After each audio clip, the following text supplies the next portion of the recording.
누가복음 8장 49절에서 56절 말씀을 통해서 믿는 자들이 경험한 기적이라는 제목으로 하나님의 말씀을 함께 나누겠습니다. 여러분, 예수님께서 씨 뿌리는 비유를 해주셨죠. 씨는 무엇을 말한다고 그랬죠?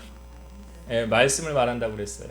그래서 말씀이 뿌려짐에 새들이 와서 그것을 빼앗아 간다고 그랬죠. 새는 뭐라고 그랬어요? 마귀라고 그랬죠. 그러니까 말씀이 선포되어지는 그곳에 성령님도 역사하시지만 마귀도 역사한다. 왜요? 우리 은혜 받지 못하게 하려고. 그래서 이 씨앗이 길가에, 그 심령을 말하는, 우리의 심령이 네 가지 심령, 길가, 그 다음에 돌 위에 가시덤불, 옥토밭, 이게 우리의 심령이거든요. 이게 어떤 목사님이 이걸 이렇게 얘기를 하더라고요. 처음에는 모든 사람이 다 길가였다가, 그 다음에는 돌 위에 있는 그런 심령이었다가, 그 다음에 가시덤불로 갔다가 결국은 어디로 간대요? 옥토밭 된다. 이 과정으로 이렇게 설명을 하더라고요. 그래서 우리의 심령이 옥토밭과 같이 되어질 때 그 말씀이 거기에 심겨졌죠. 그래서 심겨져서 인내하고 순종함을 통해서 결실을 맺는 거예요. 그냥 아는 것으로 그치는 것으로 열매 맺는 것이 아니라 꼭 그 말씀이 내 말씀이 되어서 내가 순종할 때 결실이 맺혀지더라. 이스라엘은 성년의 나이의 기준을 12살로 봅니다. 당시 예수님이 생활했던 살았던 당시의 문화는 12살이 되면 성년으로 인정을 하는 거예요. 근데 회당장 야이로라는 딸이 12살이 되었는데 그만 병으로 аль다가 죽게 되죠. 그러니까 예수님께서 3년 공생의 사역을 하시면서 죽은 자를 다시 살리신 사건이 딱 3번 있었다고 그러죠. 이제 다 아시죠? 나인성 과부의 아들, 우리가 저번 주에 나누었던 나사로, 그 다음에 오늘 말씀에 회당장 야이로의 딸. 그래서 이 12살 먹은 이 딸이 이제 어떻게 보면 성년이 되어서 막 사회에 영향력을 펼치고 자기의 꿈을 펼쳐볼 그럴 나이가 됐는데 그만 그가 죽게 되었다는 거죠.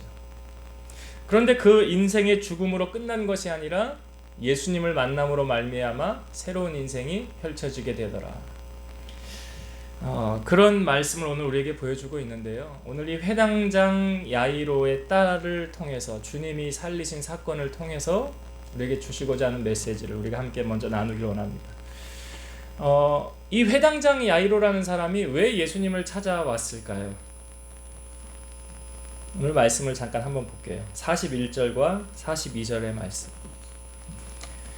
41절, 42절 보겠습니다. 이에 회당장인 야이로라 하는 사람이 와서 예수의 발 아래에 엎드려 자기 집에 오시기를 간구하니 이는 자기에게 12살 된 외딸이 있어 죽어가미러라. 자, 회당장인 야이로라는 사람에게 12살 된 딸이 있었는데요. 그 딸이 죽어가고 있었다는 거예요. 그래서 이 야이로가 누구를 찾아갑니까? 예수님을 찾아가요. 오늘 말씀해 보니까 예수님의 발 아래 엎드려 자기 집에 오시기를 간구하거늘, 그러니까 예수님 우리 집에 좀 와주세요 하면서 야이로의 모습이 어떻게 느껴집니까? 간절함이잖아요. 주님 발 앞에 엎드려 간절히 구하지 않습니까? 사실 야이로의 입장에서는 발등에 불이 떨어진 거죠. 지금 야이로 입장에서 훌륭한 의사, 유명한 의사 데려다가 내 딸을 고쳐보려고 안 했겠습니까? 그런데 소용이 없었다는 거 아닙니까? 여러분, 우리가 이 땅에 살아가면서 실상은 할 수 있는 것이 참 많은 것 같지만 실상은 그렇지가 않더라는 거예요. 그래서 성경은 내게 능력 주시는 자 안에서 내가 모든 것을 할 수 있느니라. 누가 능력을 주셔야 돼요? 주님이 능력을 주셔야 내가 모든 것을 할 수 있다. 성경은 힘으로 되지 않고 능력으로 되지 않고 오직 나의 영으로 되느니라, 나의 신으로 되느니라. 그러니까 하나님의 주권이라는 것이 있죠. 참새 한 마리도 하나님 허락 없이 떨어지지 않는다 그랬어요. 고린도후서 4장 7절, 우리가 이 보배를 질그릇에 가졌으니 이는 심히 큰 능력은 하나님께 있고 우리에게 있지 아니함을 알게 하려 함이라. 능력의 심히 큰 것이 누구에게 있대요? 하나님께 있다. 우리에게 있는 게 아니에요. 우리에게는 하나님이 주시는 능력을 덧입어서 우리가 살아가는 거예요. 여러분, 회당장이 만약에 자기 딸이 지금 죽어가고 있는 문제가 아니었다고 한다면 주님을 찾을 이유가 있습니까? 없습니까? 없겠죠. 역으로 생각해보면 주님을 찾게 만드는 이 섭리, 감사해야 될 것이 아닌가. 여러분, 우리에게 부족함이 없다면, 결핍이 없다면 우리가 주님을 찾을까요? 그래서 성경은 이 부분에 대해서 우리에게 경고하고 있어요. 네가 먹어서 배부르고 아름다운 집을 짓고 소와 양이 번성하고 은금이 많아지고 내 소유가 다 풍부하게 될 때에 내 마음이 교만하여 내 하나님 여호와를 잊어버릴까 염려하노라. 근데 사람들은 이렇게 말한다는 거예요. 내 능력과 내 손의 힘으로 내가 이 재물을 얻었노라. 세상 사람들은 하나님을 인정하지 않잖아요. 세상 사람들은 그렇다 할지라도 우리는요, 하나님의 자녀 아닙니까? 그러면 우리는 하나님을 인정해야 되는 거 아닙니까? 그래서 성경은 내 하나님 여호와를 기억하라. 그가 너에게 재물 얻을 능력을 주셨느니라. 누굴 기억하라고요?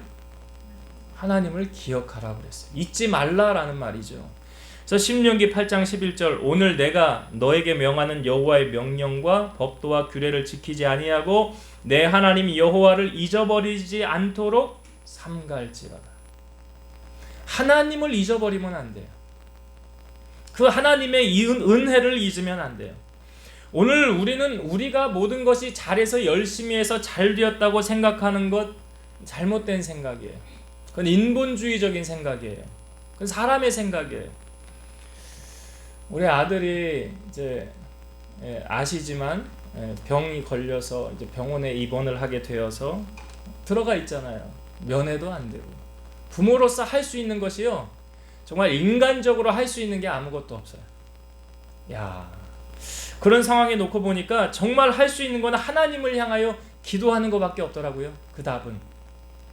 어떻게 보면 하나님이 그런 환경으로 또한 몰아가셨죠. 기도할 수밖에 없었어요. 우리 아림이가 여기 앉아서 예배드리지만 아림이가 미수가, 우리 애들이 셋이 다 미수가로 태어났잖아요. 근데 그 첫째가 2주 만에 하늘나라로 먼저 가고, 그리고 나서 병원에서 연락이 왔는데 막내가 위급하대요. 와보래. 의사가 전화 오면 뭐 그렇잖아요. 이 심장이 두근두근 하면서 뭔 일이 있나 가봤더니 얘가 혈변을 보는데 이제 병원에서 할 수 있는 게 없대요.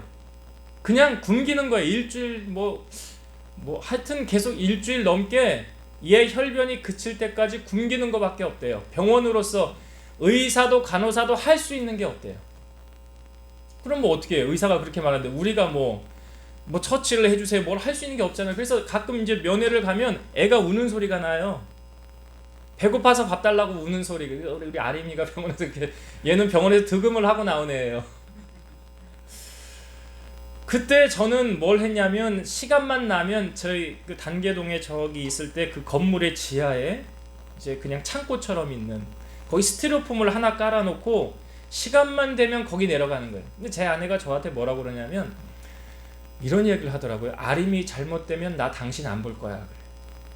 그래. 야, 아림이 잘못되면 나 이제 당신 안 본대. 그게 이제 우리 첫째를 잃은 지 얼마 안 됐잖아요. 그 슬픔이 채 가시지도 않은 시점에. 그러니까 시간만 되면 저는 어디로 내려가요? 그 기도굴에 들어가는 거예요. 거기 가서 할 수 있는 게 뭐밖에 없어요? 할 수 있는 게 기도밖에 없더라. 그러니까 사방은 다 맡겨. 의사도 아무것도 못해, 간호사도 못해, 병원에서 처치할 수 있는 것도 없어요. 그냥 기도밖에 할 수 있는 게 없어요. 시간이 지나서 나중에 의사가 이제 이 아이가 회복됐대. 근데 의사 말이 뭐라는 줄 아세요? 이 아이는 하늘이 살렸습니다. 이 아이는 하늘이 살렸대요. 그러니까 누가 일하신 거예요? 하나님이 일하신 거예요. 하나님이 역사하신 거예요.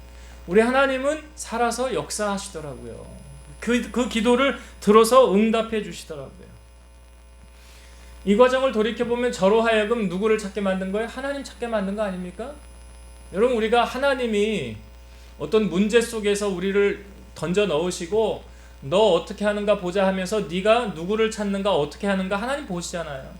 그 과정 속에 우리가 하나님을 찾게 되면 그 은혜 아닙니까? 그 하나님의 살아 역사하신 은혜를 경험하게 되는 거 아닙니까? 그러니까 돌이켜보면 이게 감사의 하나님의 역사였더라. 이게 하나님의 은혜였더라. 오늘 회당장 야이로라는 사람도 그렇습니다. 자기 힘과 노력, 권력 아무것도 할 수 없어요. 뭐가 될 줄 알았는데 되어지는 게 없어요. 그러니까 이 사람이 지금 할 수 있는 거라고 한다면 예수님 앞에 엎드리는 거, 주님 발 앞에 엎드리는 거. 여러분, 우리의 인생의 문제가 해결되는 가장 첫 번째 단추가 뭐냐면 주님 앞에 엎드리는 거예요. 기도하는 거예요. 그게 첫 번째예요. 다른 세상적인 모든 방법 다 동원해도 안 돼요. 왜냐? 성경은 뭐라고 말하고 있습니까? 하나님이 닫으면 열 사람이 없고 하나님이 열면 닫을 사람이 없대요. 그러니까 하나님께서 행하시면 사람이 능치 못함이, 하나님은 능치 못하심이 없기 때문에 하나님이 하셔야 된다는 거죠. 자, 그렇게 회당장이 이제 주님을 찾고 회당장과 함께 주님이 제자들과 수제자들과 함께 이렇게 걸어가고 있는데 회당장의 집에서 사람들이 오죠. 어떤 소식을 가지고 옵니까? 아이가 죽었대요. 이제 다 끝났다는 거 아니에요? 그러니까 선생님 더 괴롭게 하지 마, 예수님 더 힘들게 하지 말라는 거예요. 근데 그 말을 주님이 들으시고 옆에 회당장에게 이렇게 말씀하시죠. 두려워하지 말고 믿기만 하라. 그리하면 딸이 구원을 얻으리라.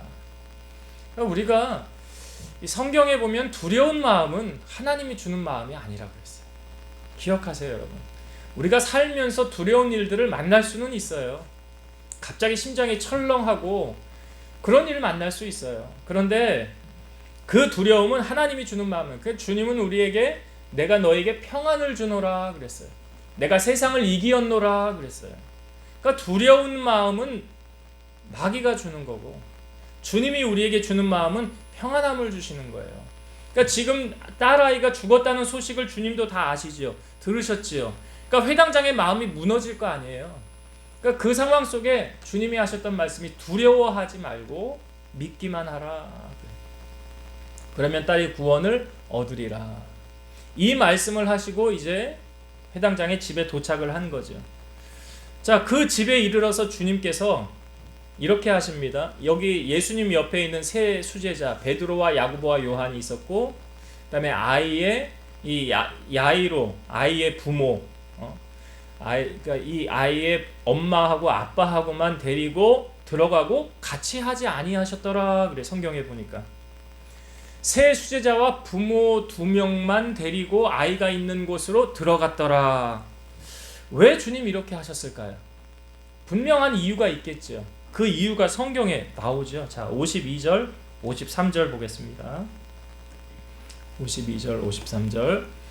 모든 사람이 아이를 위하여 울며 통곡하며 예수께서 이르시되 울지 말라. 죽은 것이 아니라 잔다 하시니 그들이 그 죽은 것을 아는 고로 비웃더라. 자, 예수님께서 뭐라고 말씀하셨습니까? 이 아이가 죽은 것이 아니라 잔다 그랬어요. 예수님이 이렇게 말씀하셨어요. 근데 그 말을 들은 사람들은 뭐라고 그래요? 53절. 그들이 그 죽은 것을 아는 거로 비웃더라. 무슨 소리 하고 있는 거야 지금? 얘 숨 안 쉬고 있는데 죽은 거지 하면서 비웃더라. 여러분, 이 사람들이 지금 예수님의 말씀을 믿습니까? 안 믿습니까? 안 믿죠. 주님 말씀 안 믿어요. 예수님은 죽은 게 아니라 잔다라고 그랬는데 사람들은 예수님의 그 말씀을 믿지를 않는 거죠. 우리가 저번 주에도 말씀을 나누었을 때 나사로가 있는 그 돌 무덤의 문을 열어놓으라 그랬죠. 주님이 기적을 행하시기 전에. 그랬더니 그 마르다가 뭐라고 그래요? 주여, 죽은 지가 벌써 나흘이 되었음에 시체가 썩는 냄새가 나나이다. 그때 예수님이 하셨던 말씀이 뭐예요? 네가 내 말을 믿으면 하나님의 영광을 보리라 하지 아니하였느냐. 그러니까 마르다가 지금 예수님께서 나사로 무덤 문을 열어놓고 살리려고 그랬는데 그 전에도 뭐 대화를 할 때 주님이 여기 계실 때 살아있을 때 왔으면 기적이 일어나겠지만 이미 죽어서 다 끝난 거 아닙니까? 그때 주님이 하셨던 말씀, 네가 내 말을 믿으면 하나님이 영광을 보는 거예요. 여러분, 주님의 기적과 모든 능력은 늘 주님이 이렇게 말씀하시죠. 내 믿음대로 될지어다. 내 믿음대로 될지어다예요. 그러니까 여기 지금 주님께서 특별히 이 수제자와 아이의 부모만 데리고 간 이유가 뭐냐면 다른 사람들은 주님의 이 말씀을 믿어야 합니다. 안 믿는 거예요. 믿지를 않는 거예요. 믿지 않으니까 데리고 가지를 않은 거예요. 함께 하지 않은 거예요. 여기 시편 1편 제가 오늘 제일 앞부분에 묵상할 때 시편 1편의 말씀을 묵상했는데요. 여기 시편 1편은 복 있는 사람하고 악인하고 같이 등장을 하잖아요. 그러니까 앞부분에는 복 있는 사람하고 쭉 설명을 하고 뒤에 악인들이 나올 때 잘 들어보세요. 시편 1편 4절과 5절. 악인들은 그렇지 아니하며 오직 바람에 나는 겨와 같도다.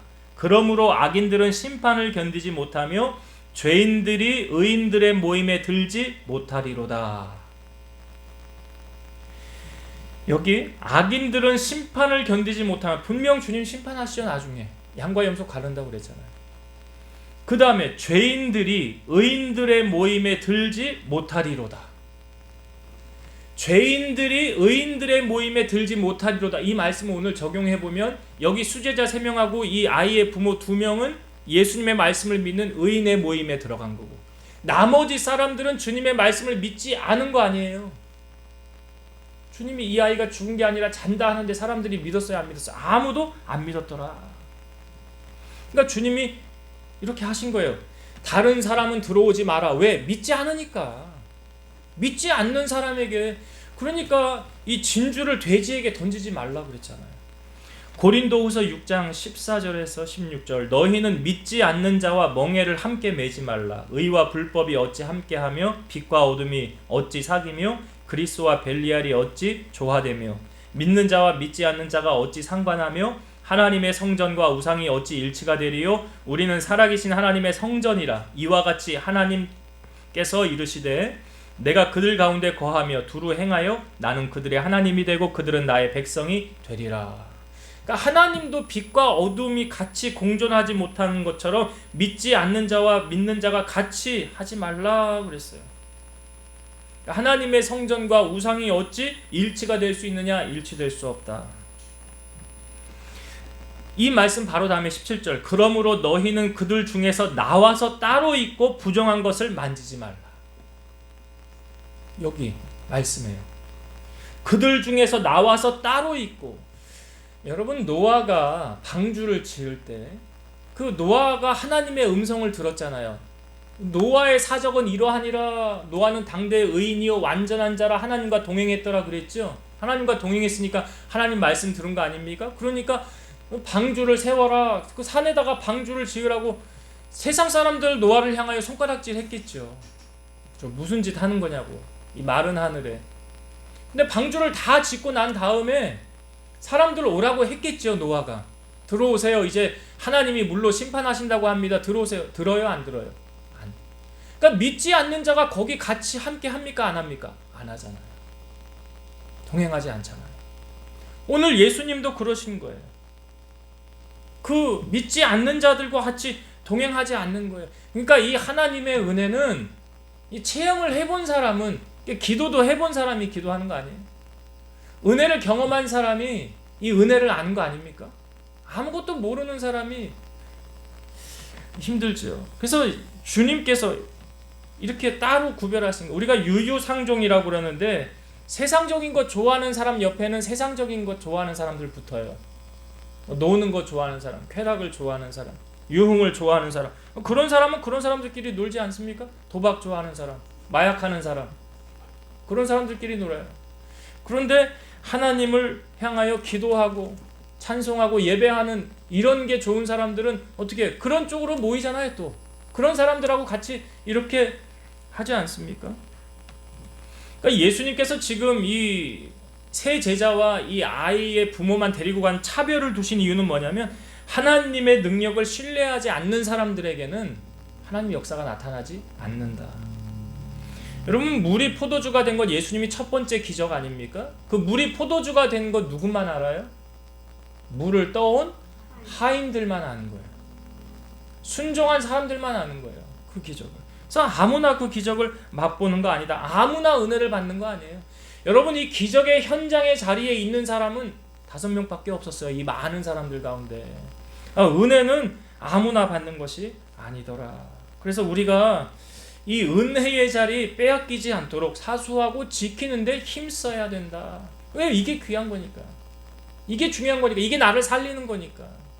그래서 이것을 빼앗기지 말고 이 은혜의 자리, 주님의 초청의 자리에 함께 할 수 있는 여러분들이 다 되시기를 주의 이름으로 축원드립니다. 자, 이 아이가 죽은 것이 아니라 잔다 하시고 주님 깨웠어요. 달리다금 그랬죠. 다른 성경에 보면 달리다금 소녀야 일어나라. 일어났어요. 죽었던 아이가 일어났어요. 마치 예수님의 말씀처럼 이 아이가 죽은 것이 아니라 잔다, 자다가 일어난 것처럼 일어난 거 아닙니까? 그래서 먹을 것을 주라 그러셨어요. 그리고 난 후에 오늘 마지막 절을 보니까 이렇게 기록되어져 있어요. 56절. 그 부모가 놀라는지라 예수께서 경고하사 이 일을 아무에게도 말하지 말라 하시니라. 아이의 부모가 놀랐지요. 근데 예수님이 한 말씀 하십니다. 경고하시면서 이 일을 아무에게도 말하지 말라. 이 일을 아무에게도 말하지 말라. 왜 주님이 이렇게 하셨을까? 여러분, 분명히 밖에 있는 사람들은 이 아이가 죽은 거 다 알고 있어요. 근데 살아서 나갔다고 생각해 봅시다. 사람들의 반응이 어떠할까요? 정말 깜짝 놀라겠죠.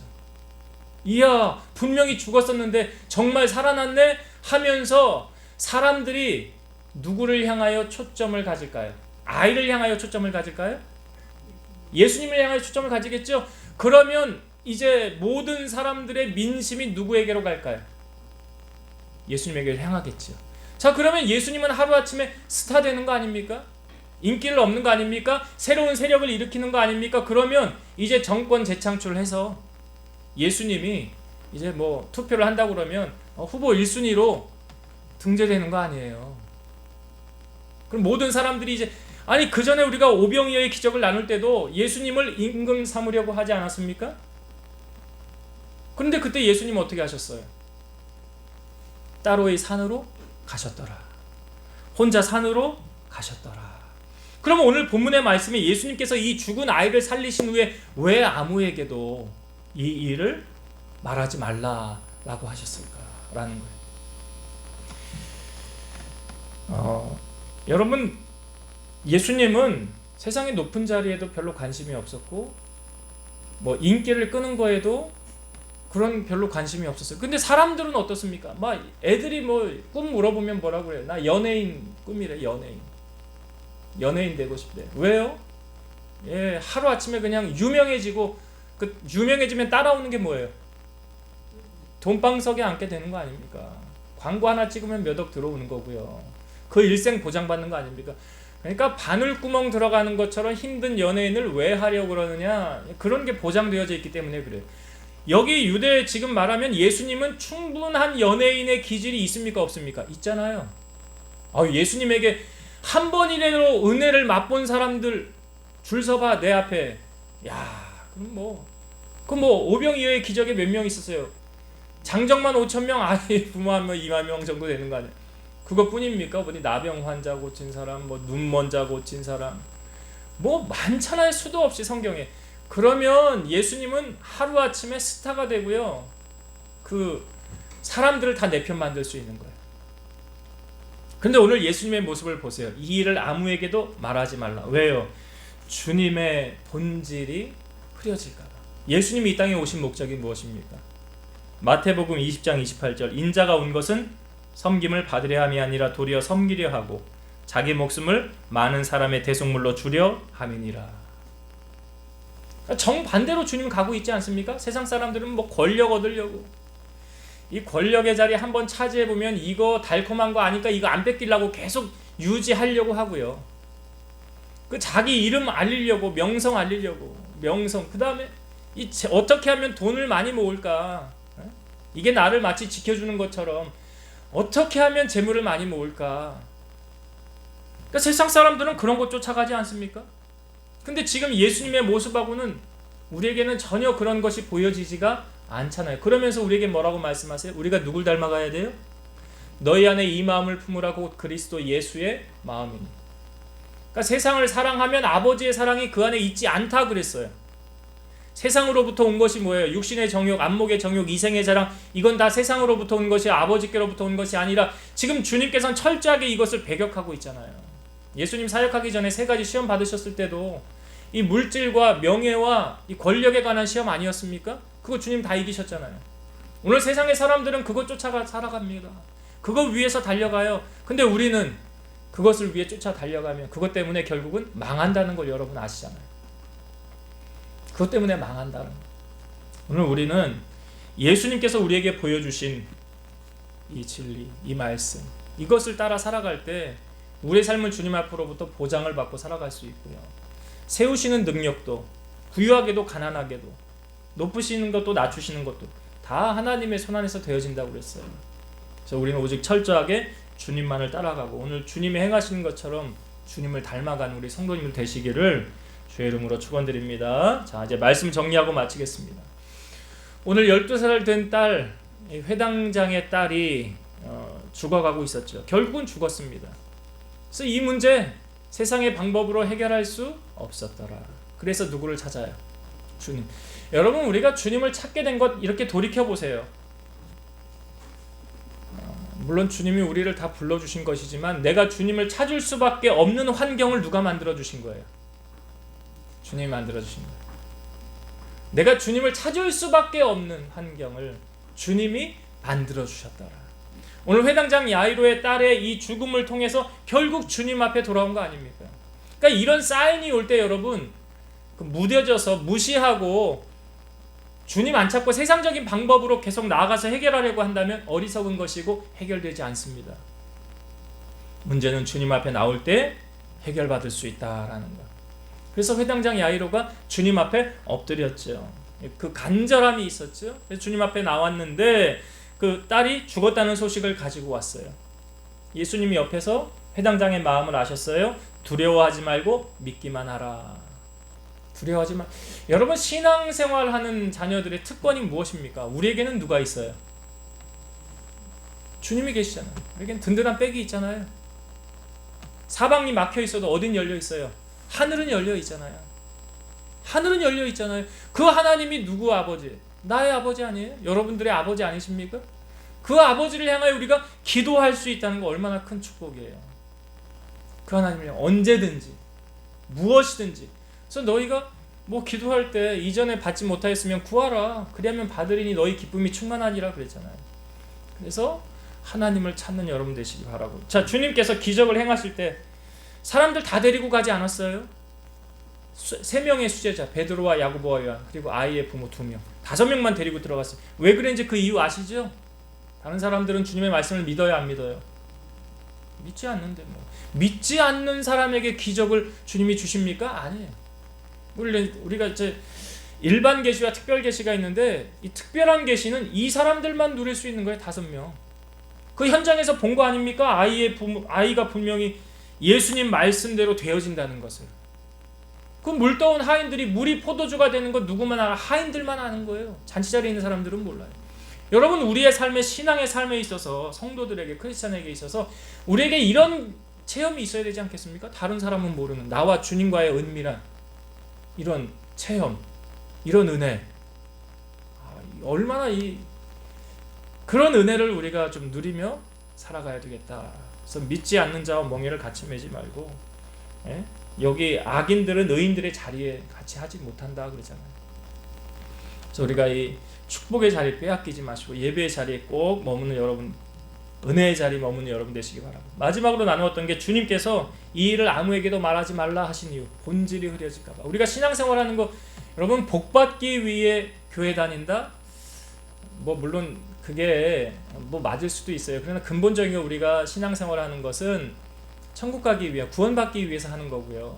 그 다음에 하나님께서 정말 하나님 말씀에 순종하는 자에게 100배의 축복 주신다고 하셨으니까, 물질의 복, 영육의 모든 복을 주님이 주신다고 했으니까 성경에 그 복을 누리고 살아간 사람들이 있잖아요.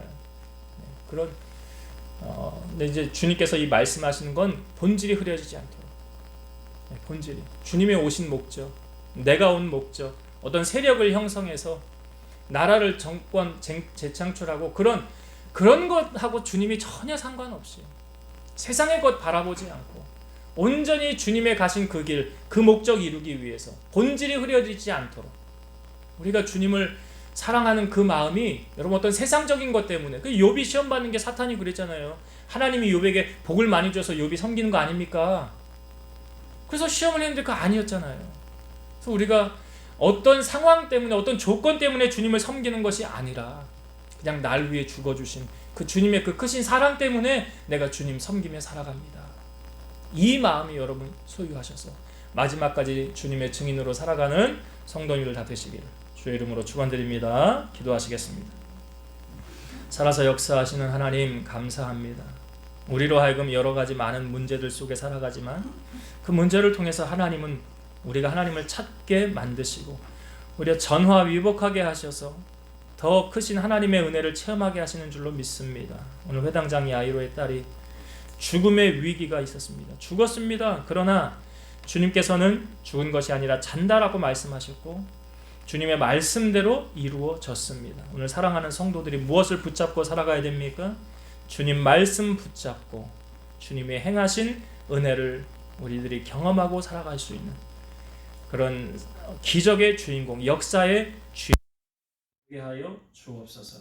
예수님의 이름으로 감사하며 기도드리옵나이다. 아멘.